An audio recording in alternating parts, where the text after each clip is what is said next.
Good morning and thanks for joining us. I'm Monica Coleman. It's Sunday, May 15th. We're going to start this half hour with weather because, Michelle, it is hot outside. We skipped May Gray. We went straight to the heat. Hey friends, welcome back to Weekend Mornings. I'm Monica Coleman.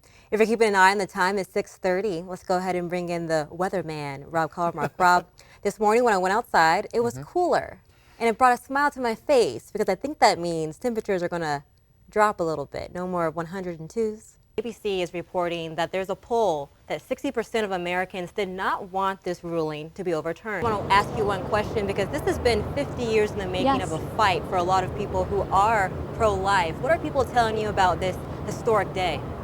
We're following more breaking news. The U.S. House just passed that landmark gun violence bill. It's now headed to President Joe Biden's desk. The big 102, happy birthday. No employee of the state of California has ever worked that long. 79 years. I'm going to say it again. 79 years on the job. That's a confirmed record. Hundreds marched around the state capitol in the Bands Off Our Bodies rally yesterday. ABC 10's Jay Kim shares their message, along with those who are opposed. A state agency is conducting a financial audit of the Stockton Unified School District after a devastating report released Friday by the San Joaquin County grand jury predicting a $30 million budget deficit.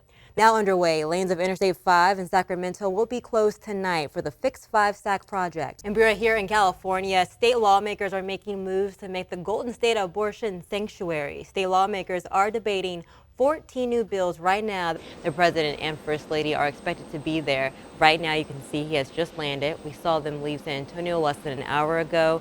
Now the president is being greeted there in Uvalde, Texas. This happened on Tuesday, that mass shooting that took the life of so many children and 2 teachers. Now the president is there to meet with the victims and their families, along with first responders. We don't know yet if he'll be meeting with Governor Greg Abbott to talk about policy and gun control. Good morning, and thanks for starting your morning with us. I'm Monica Coleman. It's Saturday, June 18th. Meteorologist Carla Gomez will have your weather forecast in a couple of minutes. But first, we start with today's top stories. The man accused in the April shooting death of 2 people in Natomas was in court yesterday. 22-year-old Nigel Robinson of Vallejo was arrested Thursday. A state agency is conducting a financial audit of the Stockton Unified School District after a devastating report released Friday by the San Joaquin County grand jury predicting a $30 million budget deficit. The report criticizes the district for what jurors describe as poor business practices. In a statement, the district said it has received the grand jury's report, will review it closely, and takes it seriously. And now to the increasing number of ways that the sun is powering our future. There are innovative solutions that already are being used that can help curb the effects of climate change. Solar only makes up 4% of our nation's energy grid, and that number is expected to quadruple in the next 8 years. Climatologists say it's a slow go trying to get people to be okay with putting big panels on their roofs, but the rooftop panels aren't the only option. Your time is 6:05. Let's talk some dollars and cents. An example of how expensive it can be to buy a home here in California, the city of Fresno is offering programs that help make buying a home more affordable. On Friday, Mayor Jerry Dyer announced grants to help with a down payment and closing costs. Buyers under the income and purchase price limits can receive a grant for 3% of the home's purchase price up to $10,000. That money will go towards a down payment. In other news, unemployment in the Sacramento area is down almost 0.5% between May and April of this year. And it's down almost 4% from a year ago. Right now, the unemployment rate in the area is an estimated 2.9% in May. In May of 2021, it was at 6.5%. More than 6 years after terrorists went on the attack, killing 14 people in San Bernardino, a new way to help the community heal. As reporter Leticia Ward shows us, a memorial was unveiled today in the honor of victims, survivors, and first responders. Coming up on Weekend Mornings, we're meeting the longest serving state employee in history, and she's about to celebrate her 102nd birthday. That story coming up after the break.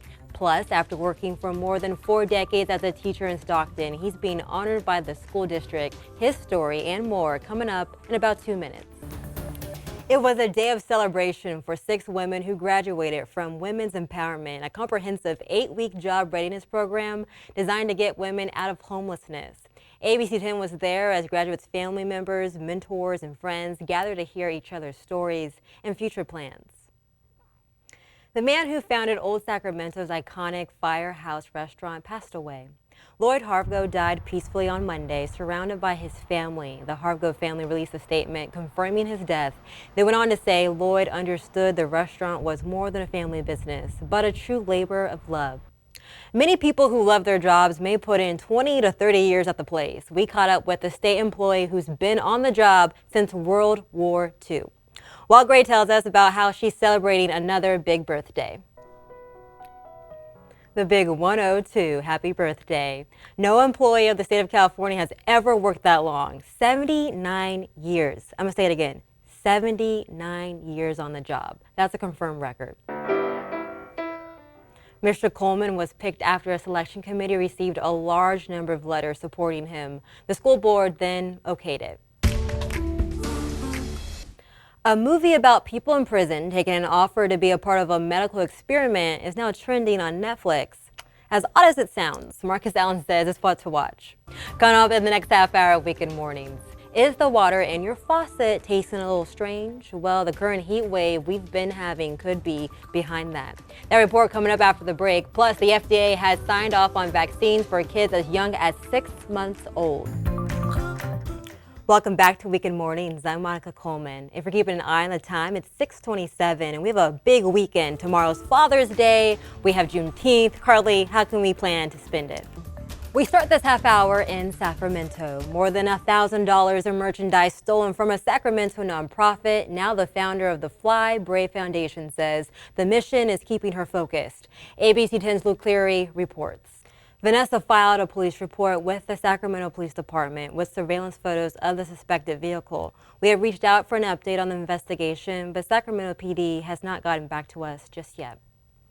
Sacramento City officials warn you may taste something funky in the tap water later this summer. It's a common Sacramento occurrence that comes around this time of year, but city officials say it is not cause for concern. ABC 10's Van Tu explains. Okay, so Van actually did notice her water tasted different earlier yesterday, and Sacramento utility staff was able to determine that the water source switched from groundwater to surface water. The city says if any residents have questions about their water quality, they can call 311. They received just about 100 complaints last year. After years of discussion, the California State Parks Commission decided to rename Folsom's Negro Bar. The name of the park has been contentious for decades. ABC 10's Giacomo Luca has more on the commission's decision. A conservation group is asking a federal judge to stop a logging project in Yosemite National Park. According to Fresno Bee, the group seeking legal action is the John Muir Project. Now to the latest on the coronavirus pandemic. The FDA signed off on vaccines for kids as young as 6 months old. Now it's up to the CDC for the final green light. Emergency use authorization for the Pfizer and Moderna shots for that age group could come today, and shots could go into arms next week. A new Pride event is happening today in Elk Grove to celebrate and uplift the LGBTQIA+ youth in the community. It's called Queer Source. There will be a LGBTQIA+ small businesses, crafts, entertainment, and resources. There have been several Pride events across the region, Sacramento region that is, throughout June. Coming up on Weekend Mornings, we're verifying claims that the QR codes you see almost everywhere now can be used by scammers to steal your personal information. Yeah, we have that story coming up. And we're hitting the back roads, visiting a national park with a secret life as a movie star. That story after the break. You know, we'll be back in 2 minutes. Time is 6:44. Let's verify. So we all know during the pandemic, QR codes kind of became like a new phenomenon. We used them for everything. It was a good way to stay without touching things, right? Well, now QR codes may be harmful. Think twice about it, because Ariana Daytil with our National Verify team explains scammers can use QR codes to steal our personal information. All right, buckle up. It's time to hit the back roads. John Bartell has the perfect place to take Dad tomorrow. You can visit a national park with a secret life as a movie star. How do you walk around the world? Well, one step at a time. A Dutchman embarked on his epic 25,000 miles trek last May, and ABC's Will Gans is tracking his progress. Carly, thank you. And before we go this morning, here's a recap of some of the top stories we've been following this morning. And before we go, I want to let you know, yes, we are in the holiday weekend. So if you want to celebrate Juneteenth, you can today in downtown Stockton from 10 to 6. They'll have food, music, and poetry. So make sure you go out and enjoy Juneteenth. Thanks for watching. Good Morning America is next. We'll be back at 7:27 with another news update. Have a great weekend.